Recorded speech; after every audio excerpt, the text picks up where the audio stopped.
유난히 홍삼을 좋아하는 이유가 뭐죠? 아마 이유가 일단은 그 홍삼이 인삼을 갖다 찐 게 홍삼이잖아요. 네. 근데 한약 서적을 보면 그 첫 번째 문구가요. 대보원기라고 나와 있어요. 그러니까 양기를 보충하는 데 있어서 가장 으뜸이거든요. 근데 인삼을 딱 생각하면은 열이 많고 열 체질에 안 맞으니까 이거를 감안하고 부작용이 없는 게 홍삼이라고 얘기를 하는데요.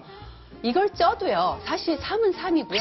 그 본질은 크게 바뀌지 않아요. 어쨌든 삼이에요. 그래서 홍삼이 가지고 있는 특징을 한번 보시면 돼요. 생각하면 뭐냐면은 첫 번째 기운을 보강시켜주고 몸을 따뜻하게 해준다는 게 첫 번째 이유거든요. 그럼 반대로 몸에 열이 많고 쓸데없이 화가 많은 사람들은 좋을까요, 안 좋을까요? 안 좋거든요. 홍삼이 많이 팔리는 원인 중에 하나가 뭐 효과도 있겠지만 일단 식약처에서요 기능성을 인정해 줍니다. 사포닌 10% 이상만 넣게 되면 건강 기능식품으로 인정해 주는데 그 기능성이 5가지가 있거든요. 면역력을 개선해주고 혈행을 개선하고 피로를 개선하고 그리고 또 뭐 기억력을 개선하고 항산화에 도움을 준다라는 5가지가 있습니다. 그렇기 때문에 많은 분들한테 이게 홍보가 되면서 그 식약처 내에 홍삼에 관련된 그 자료가 있어요. 그 자료들을 보게 되면 거기에서 이렇게 나옵니다. 홍삼도 부작용이 있어요. 왜냐하면 모든 그 식품이든 약재든 그 부작용들을 다 가지고 있는데 홍삼도 마찬가지로 두통이나 불면증이나 가슴 두근거림증이 있을 수 있다. 그리고 열이 많거나 고열이 있는 사람들은 가급적이면 피하면 좋겠다라는 그 보고서가 그 자체 식약처 자체 내에서도 있습니다. 근데 항상 이제 뭐, 임상 시험에서 아직까지 효과를 못 봤다. 예. 항상 그렇게 말씀하시잖아요. 근데 이렇게 식약처에서 인정하면 뭐 몸에 나쁠 건 없지 않나요? 영승원 전문가님. 그렇게 생각을 했어요. 저도 6년 전까지. 그런데 제가 연구도 해보고 다 검토를 해보니까 사실 건강기능식품이라는 제도를 만듦으로써 실제 그 효과들이 과장되어 있다는 거예요. 건강기능식품이라는 거는 인체에 유용한 기능성을 가진 원료를 가지고 알약이나 캡슐이나 환이나 가루나 여러 가지 형태로 만든 거를 통칭해서 건강기능식품이라고 합니다. 근데 이 건강기능식품은 중요한 게 기능성이에요. 이 기능성의 규정을 그걸 규정한 지 10년밖에 안 됐어요. 2004년부터 시작했으니까. 어떻게 규정을 했냐면 건강을 유지하고 개선하는 데 도움을 준다 이렇게 돼 있어요. 그런데 이 건강기능식품은 의약품이랑은 다르다라고 홈페이지에 규정이 되어 있습니다. 의약품은 뭐냐?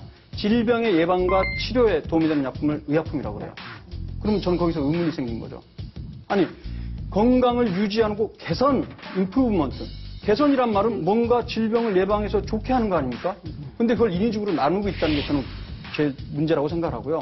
어쨌든 간에 그렇게 해서 나오는 게 건강기능식품이기 때문에 그거 말고 나머지 이른바 식품들은 건강식품은 그냥 뭉뚱그려서 건강식품이라고 하는 건데 그거보단 좀 나을 수도 있어요, 기능성. 하지만 제 입장은 뭐냐면 이러한 건강기능식품이라 하더라도 진짜 우리 건강에 도움이 되는지에 대한 임상적 근거가 99.9% 거의 없다는 게 제 주장이고. 저는 물론 이제 이런 부작용도 있지만 저는 순기능을 말씀드리고 싶은데 여러분 FDA 아시죠? 미국 FDA 모든 뭐 약품이라든지 식품이라든지 만약에 FDA 승인 받았다면 신뢰가 가잖아요.